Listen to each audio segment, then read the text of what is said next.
All right. Thank you, everyone, for coming. Thank you, everyone, for attending on Zoom.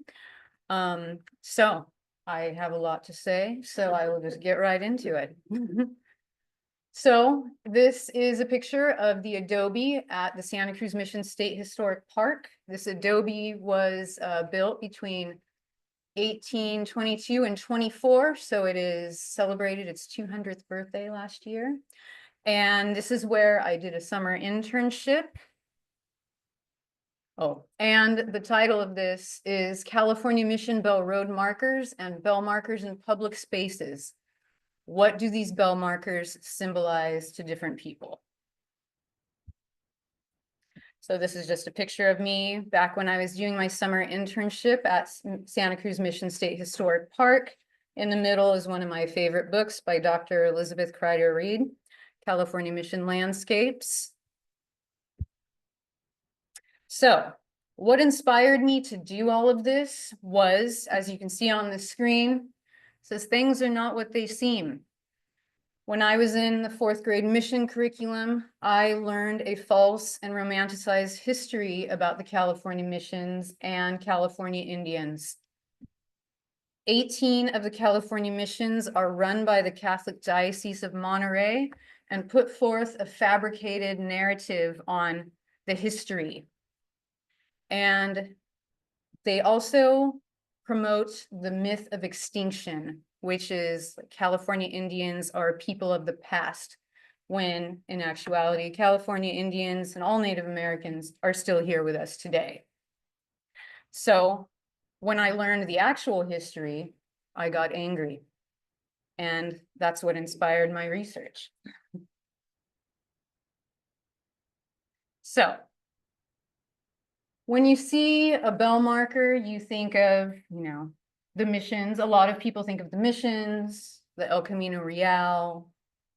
The California missions were established between the years of 1769 and 1823.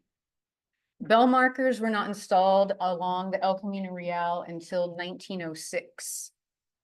The El Camino Real and Mission Bell road markers and the bell markers in public spaces are looked upon by many as California history and heritage. So here's just a map of the El Camino Real and the missions here.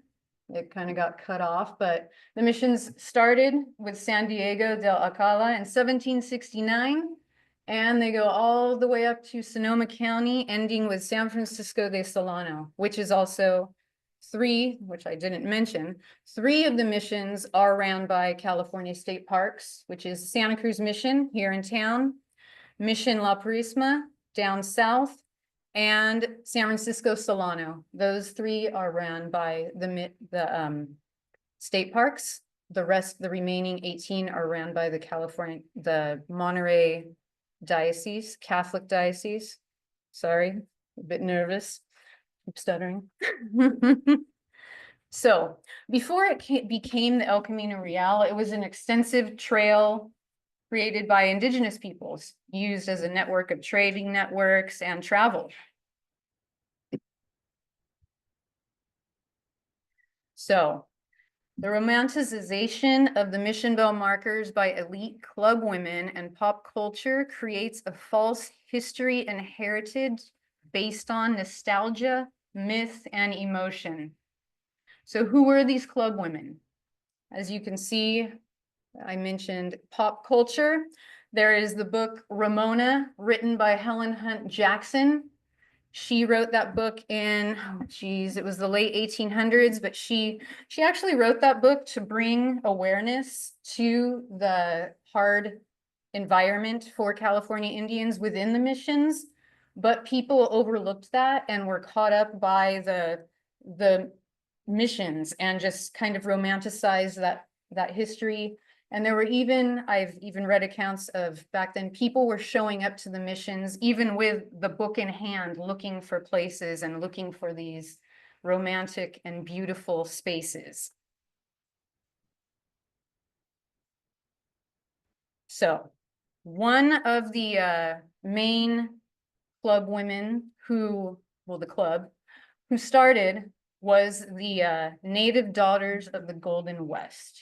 They have many chapters all throughout California. To be a native daughter of the Golden West, you must have been born in California, and you have to have a passion for history.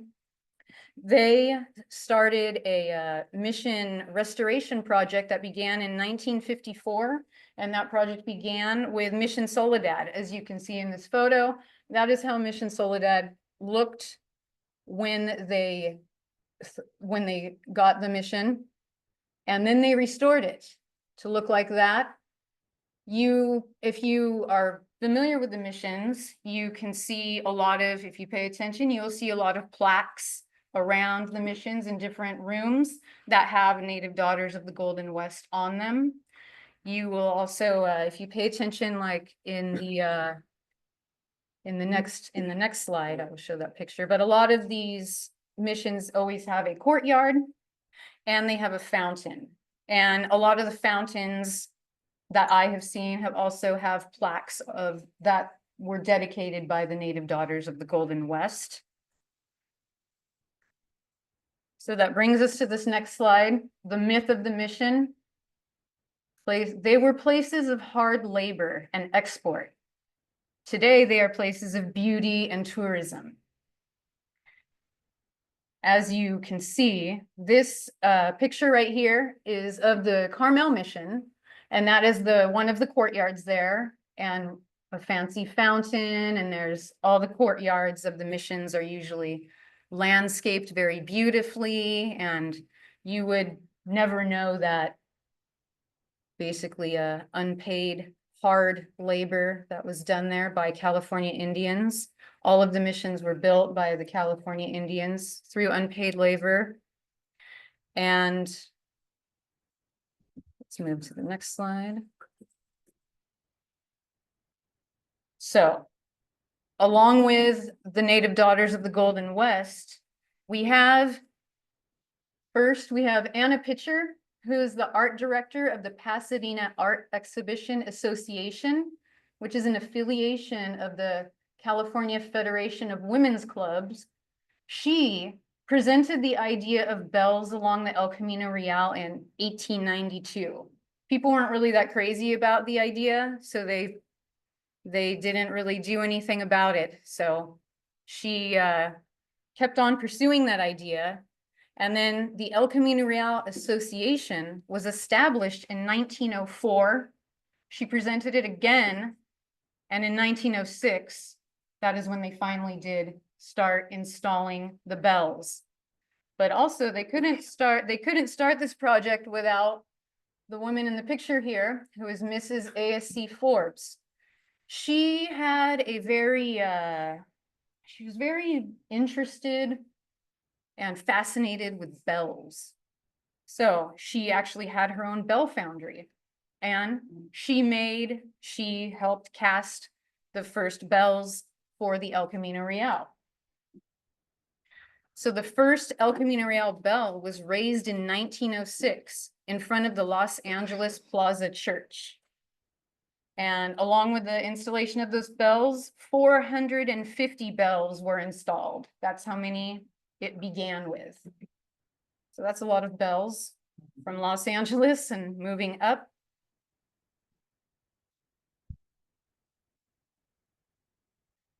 And these bells were installed along the El Camino Real to boost automobile tourism. They were not, during my internship at the Santa Cruz Mission State Historic Park, I got to speak with a lot of visitors.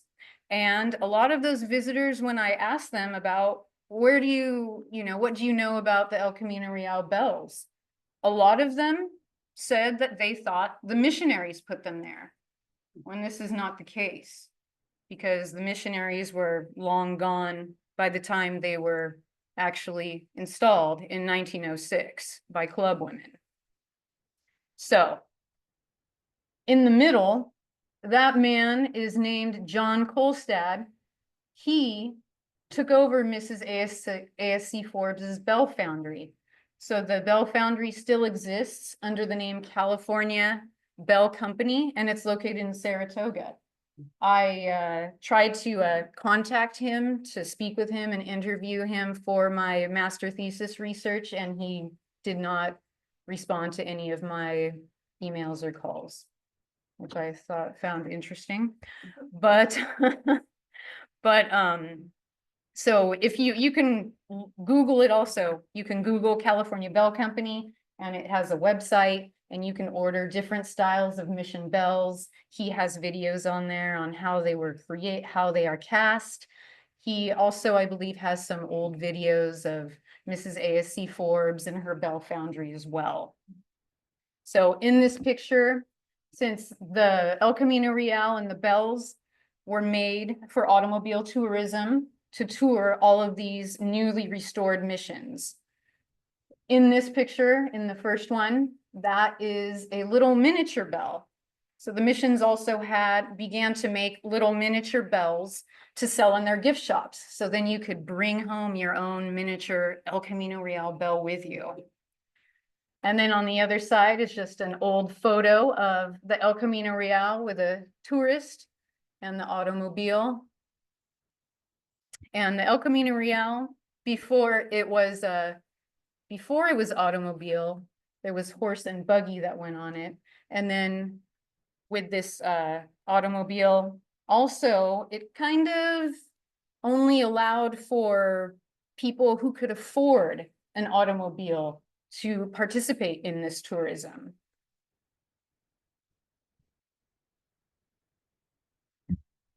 So in 1974, California state legislature establishes Caltrans responsible for all of the Mission Bell road markers. A lot of the Mission Bell road markers over the years have been vandalized and stolen. So in 1996, Keith Robinson, who is head of the Landscape Architecture Program Division of Design for Caltrans, creates the Adopt a Bell program. He applied for a federal grant and received it. He received a couple $1 million to install the bells, and then people could adopt them to take care of them and send money to do that. Where a lot of the California Federation of Women's Club, who is associated also with the El Camino Real Association, they tried to adopt as many of the bells as they could. So let's see, Robinson, he received the federal grant to restore bell markers from San Francisco all the way down to Orange County. So over $2.2 million in grants, and each one of the bells cost approximately $2,700. So that's a lot of money. It's not cheap.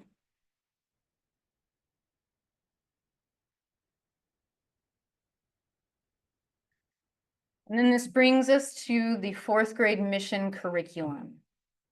So when I was interning at the Santa Cruz Mission State Historic Park, I got to participate in a lot of events for the public.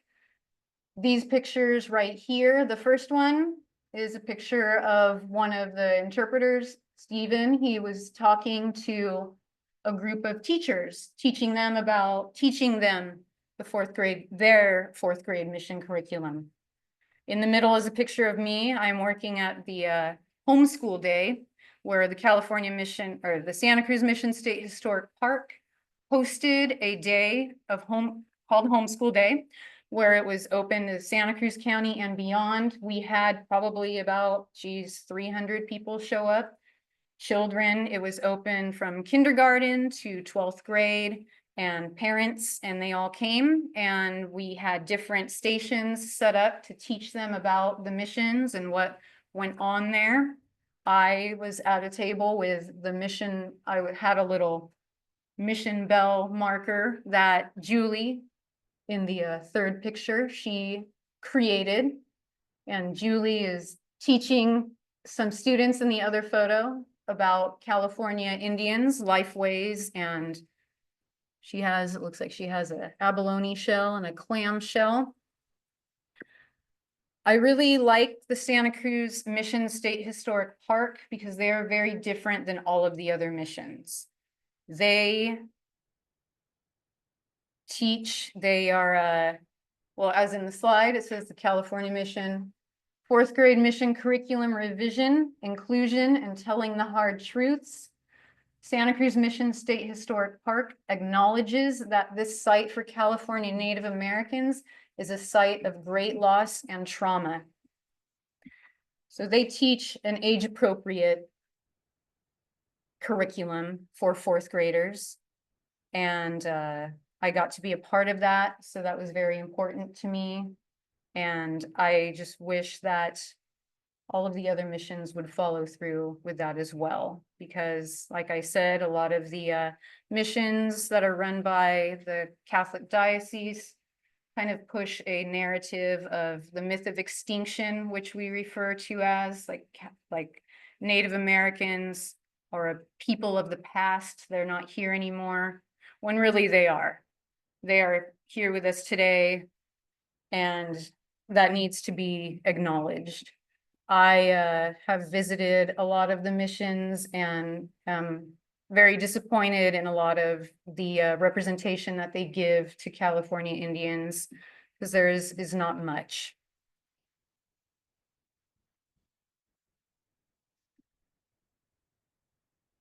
So this slide also shows how the Santa Cruz Mission State Historic Park is making great efforts to be inclusive with California Indigenous peoples. And this first slide is a sign that they have on their grounds. And it says, for many years, the California bell markers were intended to celebrate the missions in California history. Yet for many, the bells represent an oppressive and painful history. This exhibit is designed to help us better understand how these bell markers have symbolized different things for different communities over time. And in the middle is a picture of the virtual bell exhibit. You can walk into their visitor center and you can operate the screen. It has many different videos, many different slides. It's very informative and a great educational tool. When I worked the homeschool day there, I told basically everyone about that because it's a very important tool to teach the younger generations. And also you should go to Santa Cruz Mission State Historic Park and check it out. It's free. And then the last picture is just a picture of, they did a film screening that was made. It needs to be told, Native California perspectives on the missions. This film plays in the mission when it's open, so you can also go and see that. It's about 10 minutes long, and I encourage everyone to go there and check it out.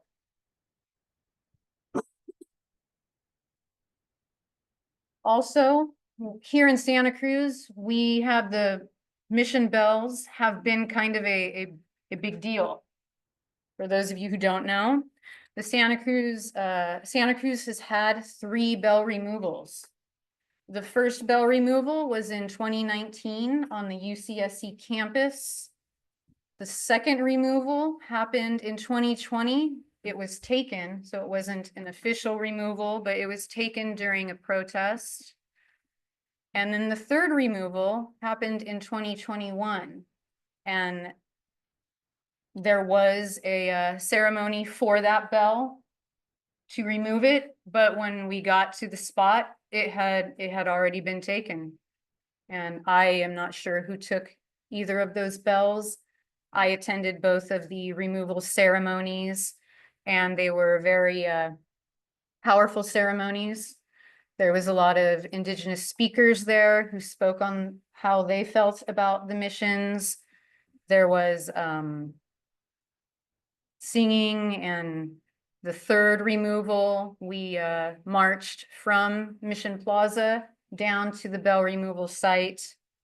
And the picture that is the bottom picture is of Valentin Lopez, the chairman of the Amamutsan tribal band, that they brought a bell there to symbolize the bell that had already been taken.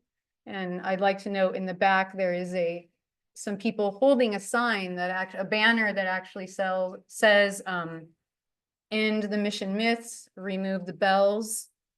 And what I mean when I say the mission myth is how I briefly discussed how the missions were set up with restored and then set up with fancy courtyards and just beautiful landscaping, when in actuality they were places of hard labor and export, enslavement, basically.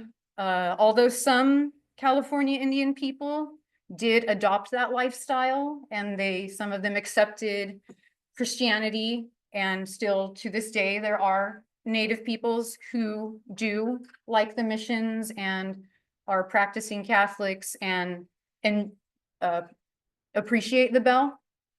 There is a lot of them that don't and view the bell as a form of oppression. They see the California mission system as a system that broke up families, destroyed their culture, their life ways, and their basically their identity. When natives were baptized at the mission, they became property of the mission. They could not leave.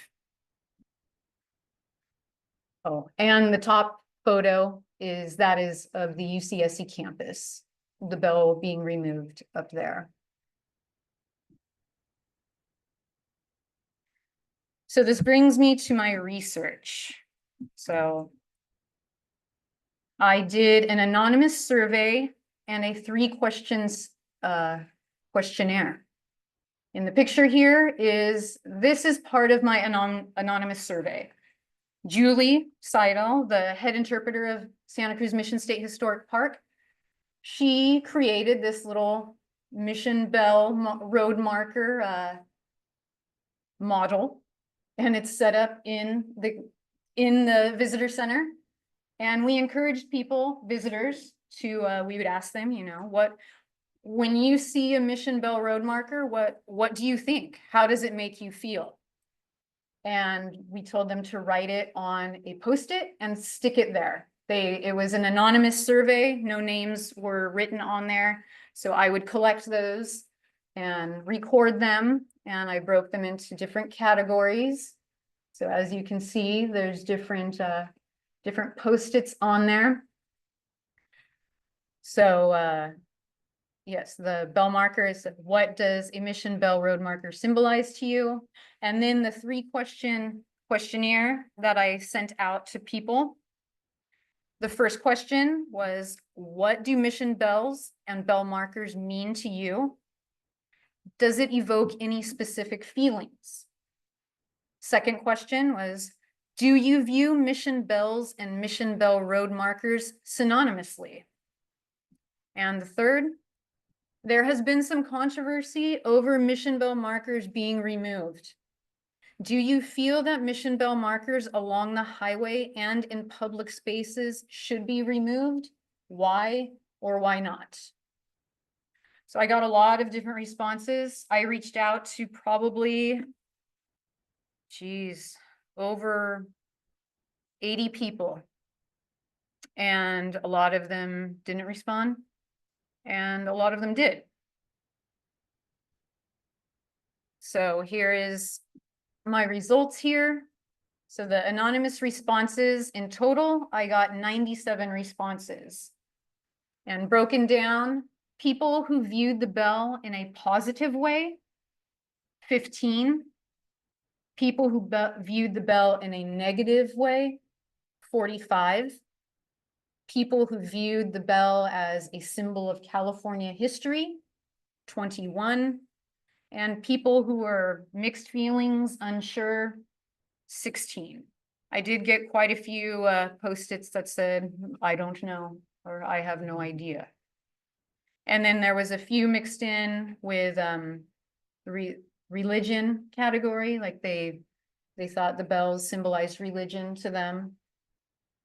And I did a little pie chart as well. So to break it down into percentages, mixed unsure category got 16.5%. History was 21.6%. Positive was 15.5%. And negative was 46.4%. So that's kind of a significant jump from negative. And it was a very, there was no, there was just, like I said, the survey was anonymous, so I don't really know who really answered this. This was just park visitors and people who attended events as well. And if you want to see more of these responses, I have them all in my thesis, which I can give you information for. I can leave my contact information. So if anyone wants to email me and ask me questions or view this in a more depth, I can send you that information. So I just want to read a few of the anonymous post-its that were posted to the bell. So the mixed unsure was history, oppression, religion, mixed feelings. Not sure, multiple meanings to different people. An object to celebrate or mourn.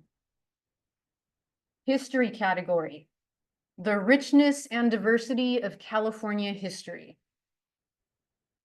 California and the history of the missions. These bells are a part of our history, be it good or bad. Positive, these bells were put up while California was developing the road system. I like the bells. I love finding them on the highway. I got quite a few of those responses. And then the negative was generational trauma, colonial dominance, even of the landscape. Oppression, resistance, oppression, resistance. I really like that one because I'd like to mention, even though a lot of the California indigenous peoples, there was many that perished within the mission system. There was many also that persisted and continued secretly with their life ways and traditional ways within the mission. So they were still trying to keep their culture and life ways going while confined within the walls of the mission. And actually, I'd like to bring up just I should have made a slide of it, but if you visit Santa Cruz Mission State Historic Park, they have one of the rooms, they have a case that shows some artifacts that were found there, and they have projectile points that are made from glass. And as we know, glass did not come here until the arrival of Europeans, so they were still practicing their traditional life ways within the mission. Also, one of the rooms, there was a bunch of fish bones recovered. The missions did not serve fish. So that also shows that some native people were going out and fishing and bringing back their own traditional foods that they were used to eating.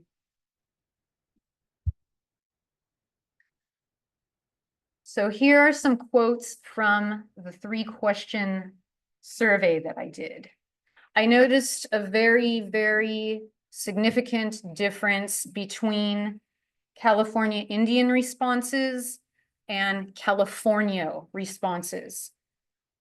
Californios are the descendants of the original Spanish European colonizers that came here. So they have a tie to the missions.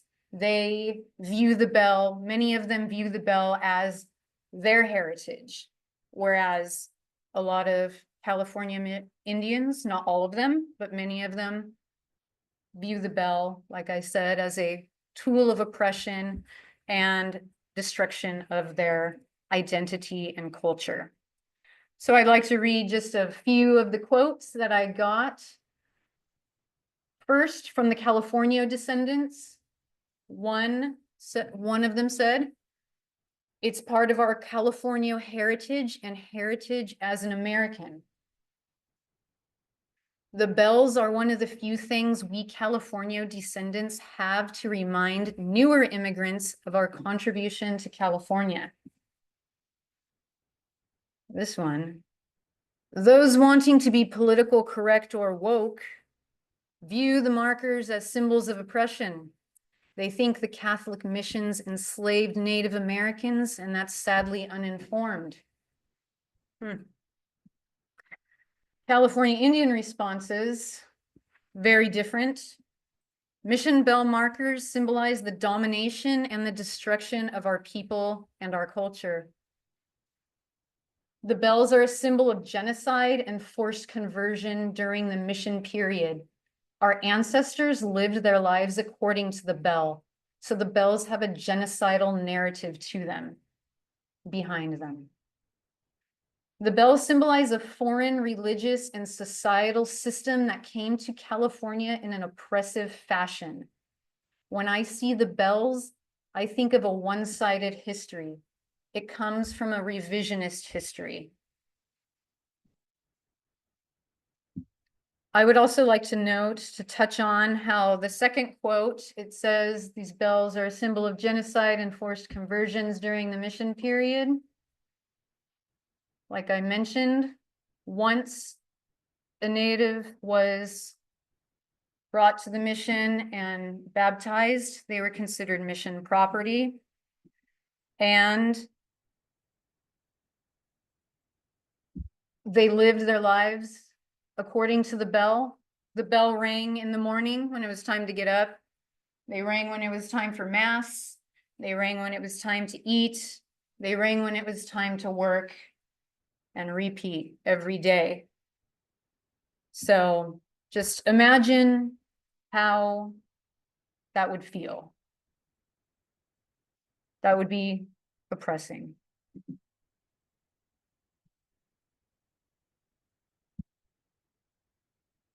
So broader implications on this topic.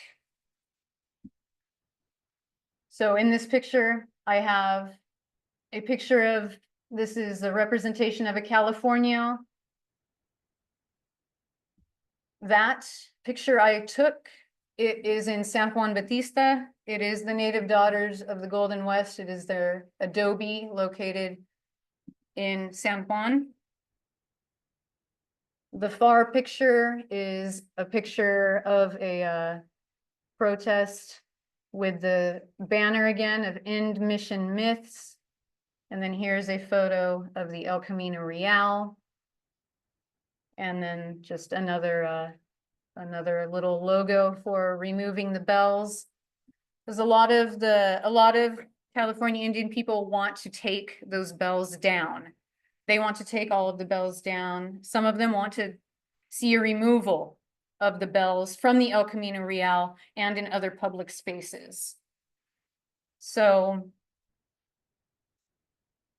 I interviewed a lot of California Indian people. Some of them had different ideas. Some of them thought that, put it in a museum to teach people. I talked to other scholars. Some of them mentioned like perhaps making some signage on each staff of the bell, because as you can see, each of the bells are on like a shepherd's crook. They're about approximately 11 feet tall or more.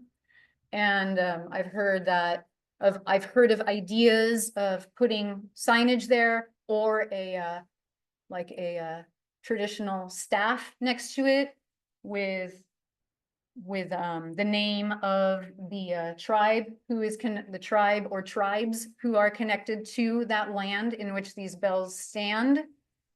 So, and that's why I wanted to speak and bring this topic up, to see also what you might think we should do. How do you feel when you see a mission bell? How are you going to feel after hearing this presentation and seeing the different sides of it? Heritage is intertwined with everything. It's intertwined in our society, in ourselves. It connects people and different people. And how do we go about with this contested heritage? When we have a symbol that some people view as their heritage or history or, you know, the highway, but then there's also a group of people who view this as a destruction of them as a people. A lot of California Indians, well, most of them are descendants from California mission Indians. And like I said, many of them want the bells removed. So I would like to, I'm curious to hear what you think. And also for those of you on Zoom, if you want to contact me and ask me more questions or read my thesis or see the my methods in the thesis with the questionnaire and the anonymous study, see all of the results I've got, you can email me at adover, DOVER, at umd.edu. And that is my presentation. Thank you. So does anyone have any questions or any? I'm sorry, they removed 3 mission bells from this area, Uh-huh. and how is that in other places of the state? Is this like a localized movement, or is it something that's happened? You know, I haven't heard of any other mission bells being removed in any other towns, but I have heard of, in San Francisco, I believe they removed a Junipero Serra statue a few years ago. I've heard of some schools. After you became a state. Yes. After, then under state law, they're not allowed to have a religious icon or a religious stuff on state property. So Yeah. I would wonder why that wouldn't apply to these bells. That's a very good question. It was built in 1906 as a part of a secular group. Mm-hmm. That's the only reason it's still there. Yeah. Yeah, that's a very good question. I would like to know that also. Actually never part of the heritage at all. Yeah. So it has nothing to do with it. It was a symbol. I mean, the missions, they all had bells. Mm-hmm. Like you said, they rang the bells to get up. They Yeah. rang the bells to go to mass, you know. Mm-hmm. Do you know how Bell ended up at the UCSC? That's a good question also. I have, because, you know, the bells are supposed to, Not part of the yeah, and part of the mission or part of the myth of the mission is that the bells lead you to all of the missions, where the El Camino Real, that's the slide that I showed the map. It's not an exact road. It kind of goes in different directions. I even read, oh geez, what was it? I read an article on this man who years ago, he was trying to follow the actual El Camino Real, and down south somewhere it goes off and just goes off into like a neighborhood. It doesn't stay along the 101 freeway. So they that's why it was just fabricated for tourism and to boost tourism to bring revenue to the California missions, because then you could go to the missions and buy your miniature bell souvenir and all of that. And I would like to touch on how after this happened, oh, and yes, Junipero Serra was made a saint in 2015, and that caused quite an uprising as well within the Native community here. Yeah. Some of them. Cut his head off. Mhm, yeah. Yeah. Right. In Monterey. Yeah, So yeah. now- Yeah, there's been lots of vandalism, I've seen pictures of the Carmel mission with red paint splattered on his statue and on other tombstones and graves of other religious people who were there. But also after these bell removals, Gilroy, which is my hometown, decided to erect a bell, which I thought was very interesting. And I looked into it deeper, and I've read all the newspaper articles, and they had a city council meeting on it. And I think Valentin Lopez, the chairman of the Alma Mutsun, as well as other natives and allies, showed up to the city council to protest these bells and basically say, why are you putting this up? No, we've been removing them. Why are you now deciding to put it up? And they wouldn't, you usually get 3 minutes to speak at a city council meeting, and they wouldn't let them speak. They let them speak for about a minute, I believe. Was there And- a lot of people there? I'm not sure, but I If it's know. so limited, if there's a lot of people. That Mm. could have been the case Yeah. because I know it was a big deal, but also, there was 2, maybe even more of the city council members that were against the bells. Zach Hilton was one of the city council members of Gilroy, who I interviewed him and spoke with him.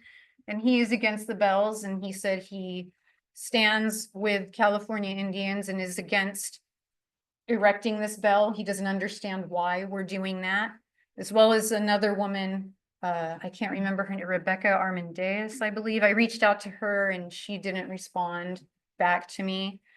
But, and then there's also another city council member, by the name of Dion Bracco, and he was the one who had the bell. He had a bell. And that's what they put it up. I don't know if he Where got- you get the bell? Yeah, that's what I don't know if he got it from the California Bell Company that I was talking about earlier, maybe. Bill bells that was. Yeah, maybe he- Weird or. Or the one that's missing, yeah. Yeah, how was it missing Bill? But when people spoke out like, oh, this is a symbol of oppression, this symbolizes the enslavement of our people, and he said basically like, you don't know what you're talking about. That's false. No, this bell has nothing to do with the missions, which is not true. Well, heritage isn't necessarily good or bad. you Yeah. know? So that's why it's like, what do we do in this Symbolize situation? Heritage. Yeah. Be negative. And- Mm-hmm. So that's why it's like, what should we do about this? How do we go about this contested heritage when we have all these different opinions and different sides? Well, the government shouldn't be establishing religion, that's the bottom line. Yeah. But is it religion or is it history? Religion and history are one and the same, Sometimes, yeah, not always. but, you know, well, I mean, obviously it wasn't built. The mission bells were not built for religious purposes, they were built for tourism, Mm-hmm. and so what modern people interpret it as is a different story. But that doesn't,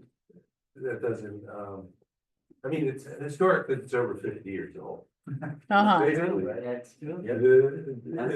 it's, you know, But they're meetings But today, except in doing that in the 1900s, when they yeah, were trying to build the tourism, they were trying to get cars on the road. It was a deliberate choice to do a mission bell as the Yeah, symbol. that's And true. then the purpose was to get people traveling, to have them see, to get them to California. And that whole See image the of mission. California, the white buildings with the tiles. that whole- Uh-huh. That was the purpose, but they chose as the symbol of that, a mission bell. right, So it wasn't really, it was about tourism, that Right. movement to do it. but you But know, the it's kind of like choice of the symbols California flag was has a a symbol. bear on it, but we don't have any bears. Anymore. It's true. We did it one time, but no more. But, so I think you can't separate those symbols No, from the choice that this was to represent the missions and to get people into the missions as a Yeah. tourist attraction. Mhm. but the meaning changes over time too, I mean, the meaning of it back in 1906 isn't necessarily the same meaning today. well, 120 years later. we have a new pope. And he's American, maybe somebody should write to the church, to the pope and say, hey, you know, we got this problem with these bells. Could you guys like Oh, I missed that. come like do, you know, like after South Africa got freedom, they had these like truth commissions or whatever, where people, or reconciliation. So basically it's an opportunity for reconciliation Mhm. between the church and the native peoples of California. Why not just somebody write them a letter? And You should write one, Mike. I think you just volunteered. Yeah, Mike, you're always good at that. The I agree with you. falsehoods. Good. One of the ways, I mean, our current president has announced that all of these things that have been torn down, he's going to put back up again. Mhm. You know, Mhm. that's it. But it's this notion that you cannot teach the false notion that you cannot teach history as a combination of things that moved in a good way for people and the things that moved in a bad way, that there are multiple ways of looking at history. That's how we ought to teach it. It Mhm. ought to be taught as, this is what people were thinking when they came west. Mhm. And in the process of doing that, here's what got destroyed. Mhm. And kids get that. This is not hard for children to do. Oh, yeah. You can absolutely work with very young kids about, there's some good things came out of this, some bad things. How are we gonna look at this and understand it? Mhm. But the idea that the only way you can be proud of something is if nothing bad ever happened. Yeah. Yeah, well, it's about dealing with the trauma too, because all the trauma is intergenerational. The fact that there's so many native people today are They're still dealing with it, traumatized Yeah, by these stupid exactly. bells. yes, Okay. intergenerational Shows trauma. that we haven't resolved this intergenerational conflict. Mhm. And that's why it takes reconciliation on both sides. It's acknowledging we're people, Mhm. because what separated us was thinking that we weren't people. It's interesting when you bring that up, because when I spoke with Valentin Lopez, I spoke with him, I had a Zoom meeting with him, and he told me that he contacted the Catholic Diocese in Monterey and asked, we should work together, we should heal together, we should, just work together. And they did not want to. I contacted the Catholic Diocese and they did not want to talk to me. I contacted another person from the California Mission Federation and the Federation of California Missions, and he spoke with me, but told me I had to keep it confidential, and he was a bit condescending when he spoke with me as well. So Don't they create material for fourth grade education? do they contribute to it? I'm not sure. I know it's just, They do for their own school. Right. But the public school, actually, one of the changes not over my very long lifetime, but also even recently, has been the continual rewriting of the fourth grade curriculum. It's Mhm. actually become quite good over the years. Good. I mean, when I was back doing the little missions, we also called them all Booger Indians because they didn't Ah. have a name, because they just dug around in the dirt. They didn't Wow. have things, they didn't have any gold. And the gold was Mhm. right there and they didn't use it and, yeah, I've and heard all that term. They didn't worship that. Yeah, when I went to, when I was in fourth grade, I went to the San Juan Bautista mission, and that was, oh geez, in They were. 1980, 85, maybe 86. I can't remember, but it was in the 80s when I went to and I was taught that the missionaries and the Spanish soldiers and the California Indians all worked together in harmony and they taught each other things. That's why when I learned the actual history, I read Benjamin Madley's book, An American Genocide. And then I just started going deeper and deeper and doing my own research online and going to these missions and found out, like, what the hell? This is not the way it was. And that's what made They me angry. whitewashed it. Yeah. And They also, whitewashed it. Did you Yeah. read that book, The Under Slavery? yes, I do. I have that book. Also, another book that I would like to, if anyone is interested in learning a deeper history of the Santa Cruz mission, I would like to mention Dr. Rizzo Martinez's book, We Are Not Animals. No, someone found them on it. Yeah, that's a great book, very detailed information. And I would encourage everyone, if you haven't already, to read that book. Yeah, and I would encourage you to go to the Santa Cruz Mission State Historic Park. And then go to another mission that's run by the Catholic Diocese, like the San Juan Bautista mission, and see the differences. I also, I've gone to the Soledad mission. That one's ran by the Catholic Diocese as well. But that one actually has more representation. It has a lot of, archaeologist Gary Brashini participated and did a lot of work there, as opposed to the San Juan Bautista mission. The last time I went there it's just a couple years ago. I went into the room, the native room, and there was photos, but none of the photos had signs. There was an old dusty Thule canoe hanging in the corner. And there was a case, a glass case that was, it had baskets, but they were all propped up on like the skull of a deer, a buck. And there was snake skins and sand, and it looked like some kind of Southwestern motif there. It didn't really represent California to me, so they have a lot of work to do. Julie, with all your work with children's books, what kind of variety of books are out there for elementary school children to learn, not the whitewash version, but like you were talking about, the different views I combined? don't know about the California missions. Missions people. I don't know any kids' books around there. There are some wonderful kids' picture books that are not about the missions, but about, actually, there's quite a few of them about different private California groups. Mhm. And they're wonderful, but I don't know any that really talk about this history. But there are a number of them that have been written. They're just not in California, but there's some great children's books now. Starting third grade up through middle school, that are telling the story of indigenous people in the United States and what happened. And a lot of them are fiction, but well done fiction with that, and there's some fabulous ones out there. I don't know any that are placed in California and deal with the mission system.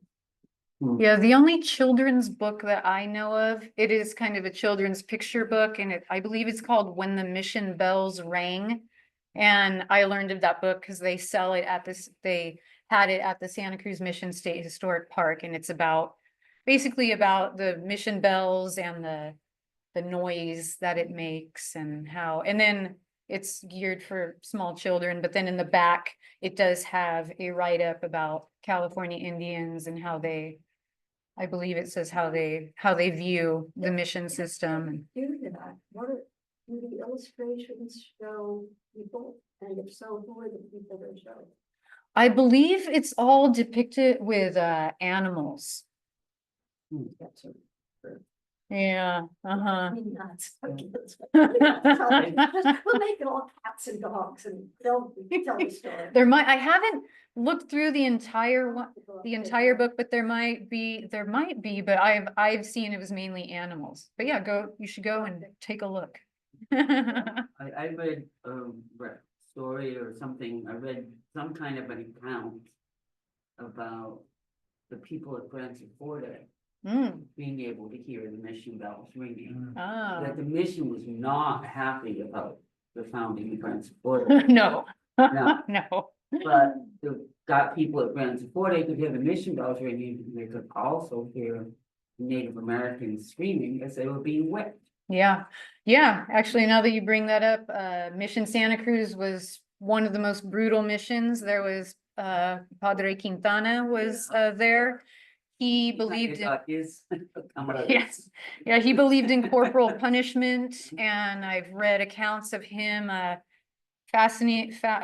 whip made of barbed wire and hitting people with that. Also, syphilis and other diseases ran rampant through that mission and other missions as well. And yeah, after Padre Quintana was very abusive.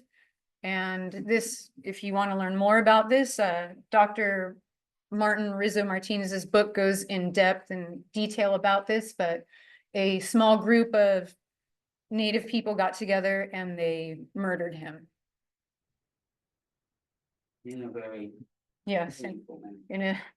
in a quite brutal, but necessary fashion. Yeah. Well, it's interesting, 'cause as a kid growing up in California, I was born in 38, I'm old.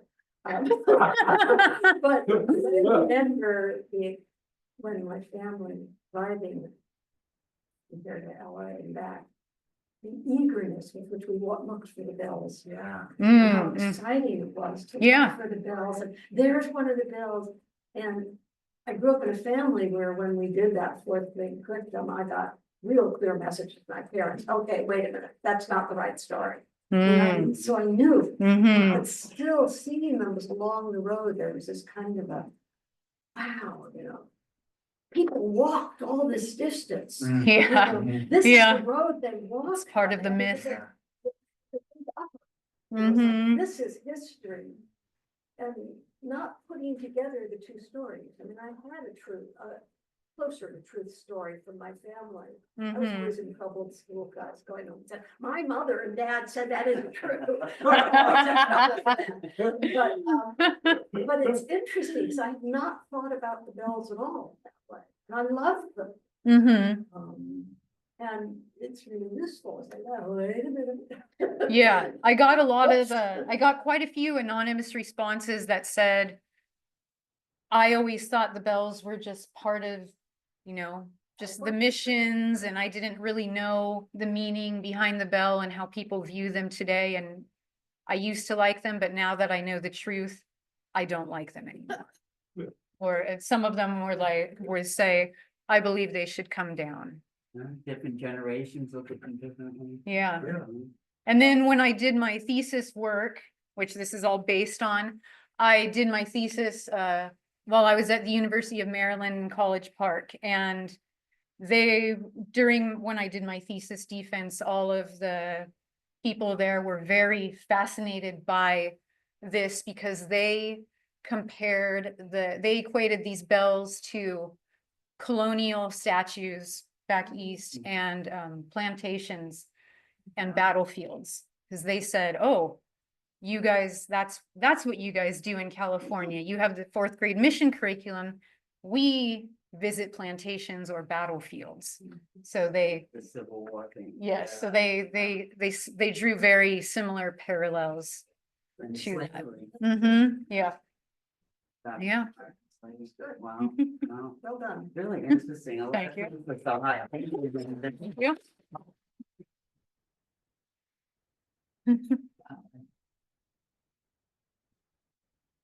Should I just turn this off? Or? Yes. I'll walk out of the way.